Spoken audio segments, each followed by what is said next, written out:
ज्ञानेश्वरी अध्याय 18 मोक्ष संन्यास योग भाग पहिला. अध्यायाच्या सुरुवातीला माऊलींनी नेहमीप्रमाणे गुरूंना वंदन केले आहे. ते म्हणतात, हे गुरु माऊली, आपण सर्व अशुभांचे निर्दालन करणारे समर्थ आहात. वेदशास्त्र रूपी वृक्षाचे फळ आहात. विश्वाच्या आरंभीचा आधारस्तंभ आणि स्वयंप्रकाश आहात. तुमचे स्वरूप अविकारी आहे. अज्ञानरूपी उद्यानाचा नाश करणारे हत्ती ते आपण आहात. किती जरी विशेषणे लावली तरीही तुमचे गुणवर्णन पूर्ण होणार नाही. अहो, आपले स्मरण करताच मी माझा राहत नाही. त्यामुळे मौन हीच आपली खरी स्तुती होईल.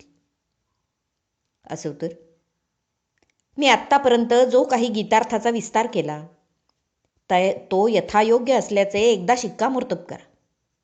म्हणजे या सज्जनांना सुद्धा तो अर्थ मान्य होईल.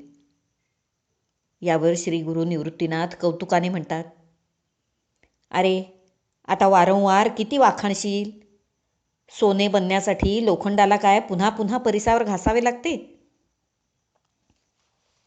हे ऐकून ज्ञानोबा माऊलींचे पूर्ण समाधान झाले आणि ते म्हणाले, अहो, तुमचे हे बोलणे हाच मी प्रसाद समजतो आणि या कळसाध्यायाला आता सुरुवात करतो. हा अध्याय म्हणजे गीतारूपी रत्नमंदिराचा कळसच आहे, कळसाध्याय आहे हा. जसा कळसाला नमस्कार केला की देव भेटतो, तसा हा 18वा अध्याय अभ्यासला की जाणू सारे गीताशास्त्र हस्तगत होते. मंदिर पूर्ण झाल्यावर फक्त कळस बसवायचेच काम तेवढे शेवटी शिल्लक राहते. त्याप्रमाणे हा 18वा कळसाध्याय म्हणजे गीतेचा अखेरचा अध्याय आहे. व्यास महर्षी हेच त्या गीता मंदिराची आखणी करणारे सूत्रधार आहेत. त्यांनी वेदरूपी रत्नांचा पर्वत आणि उपनिषदरूपी त्या पर्वताचे पठार यावर या मंदिराचा पाया खोदला. तो पाया खोदताना त्यात धर्म, अर्थ, काम असे पुष्कळ दगड, माती इत्यादी निघाले. रूपकाने सांगतात, पण त्यातच एक मोठा सुंदर आत्मज्ञानरूपी दगड निघाला. त्याचे उत्तम चिरे घडवून त्यांनी मंदिराचा दर्शनी भाग सजवला. षटशास्त्ररूपी भिंती घातल्या. मग मोक्ष प्राप्त होईल अशा उंचीपर्यंत मंदिराची एकूण रचना केली. याप्रमाणे 15 अध्यायरूपी 15 थर झाले. 16वा अध्याय हा त्या कळसाची घुमटाकार सुरुवात असून 17वा अध्याय ही कळसाची बैठक आहे. त्या कळसावर व्यासमुनींच्या साहित्य संपदेची ध्वजा फडकत आहे. अशा प्रकारे व्यासांनी सर्व प्राणीमात्रांसाठी मोक्षाचा मार्ग मोकळा केला. कोणी भाविक या मंदिराला बाहेरून प्रदक्षिणा घालतात. कित्येक जण या गीता मंदिराच्या आत सावलीत बसून श्रवण पठण करतात. तर काही अधिकारी विडा घेऊन प्रत्यक्ष आत्मज्ञानाच्या गाभाऱ्यात प्रवेश करतात आणि प्रत्यक्ष श्रीहरीलाच भेटतात. परंतु मोक्षाच्या अधिकाराच्या दृष्टीने सर्वजण सारखेच अधिकारी आहेत. सर्वांसाठी मोक्ष हा ठेवलेलाच आहे. आता 17व्या अध्यायानंतर वास्तविक सांगायचे असे काही शिल्लकच नव्हते. पण तरीही 18वा अध्याय का सांगितला गेला त्याची संगती सांगतो. गीतेमध्ये एकूण 700 श्लोक आणि 18 अध्याय आहेत. पण त्यात मांडलेले सिद्धांत एकाच दोऱ्यात अनेक मोती ओवावेत आणि एक सुंदर हार दिसावा तसे एकरूप आणि एकमेकांना पूरक आणि एकामागोमाग एक संगतवार आहेत.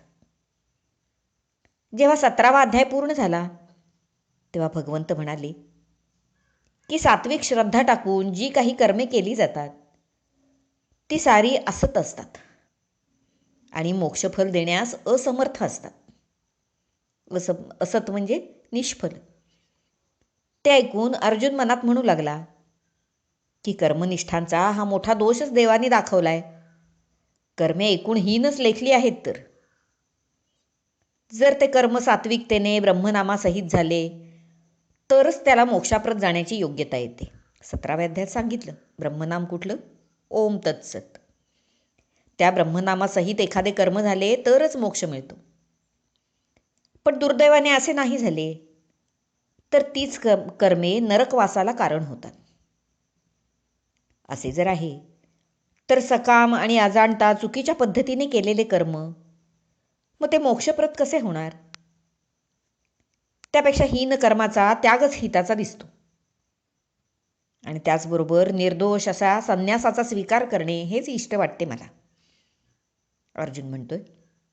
कारण संन्यासात कर्म बांधण्याचे भयच नसते आणि जन्ममरणाच्या फेऱ्यात सापडण्याचेही काही कारण नाही मग. आणि त्याबरोबरच आत्मज्ञान सुद्धा सहजच मिळेलच की. म्हणून कर्मफलत्याग आणि कर्मसन्यास या मार्गाचेच अनुष्ठान करून मोक्षाला प्राप्त व्हावे हे उत्तम दिसते. तरी आता देवांनाच याबद्दल विचारावे म्हणजे झाले. अर्जुनाने मग देवांना तसा विचारले. तो प्रश्न विचारल्यामुळेच हा 18वा अध्याय निर्माण झाला.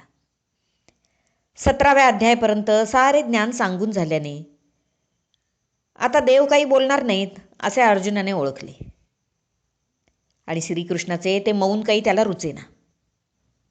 हा संवाद असाच चालू राहावा असे त्याला वाटू लागले. म्हणूनच त्याने त्याग आणि संन्यास याविषयी विचारून भगवंतांना बोलते केले. असो, माऊली म्हणतात आता ही प्रस्तावना पुरे. प्रत्यक्ष अर्जुन आणि कृष्ण यांच्यात काय बोलणे झाले ते आता मी वर्णन करून सांगतो. अर्जुन म्हणाला, देवा, त्याग आणि संन्यास या दोन्हीचा अर्थ मला तरी एकच वाटतो. पण यात काही फरक असेल तर तो कोणता याविषयी कृपया मला समजावून सांगा. तेव्हा भगवान म्हणाले, त्याग आणि संन्यास यात भेद नाही असे तुला वाटले ते साहजिकच आहे. सामान्यतः दोन्हीचा अर्थ त्याग असाच केला जातो. पण त्या दोन्हीत फरक मात्र निश्चितच आहे. कर्माचा पूर्णतः त्याग याचा अर्थ संन्यास, पूर्णतः कर्मत्याग म्हणजे संन्यास. आणि कर्म करूनही फलाचा त्याग करणे याचा अर्थ त्याग होय. फलाचा त्याग महत्त्वाचा. म्हणजे कोणतेही कर्म न करणे म्हणजे संन्यास आणि कर्म करूनही फळाची अपेक्षा न करता फलाशारहित कर्म करणे म्हणजे त्याग होय. आता याविषयी म्हणजे त्याग आणि संन्यास याविषयी सविस्तर पाहूया पुढच्या भागात. हरिओम तत्सत. भाग पहिला समाप्त.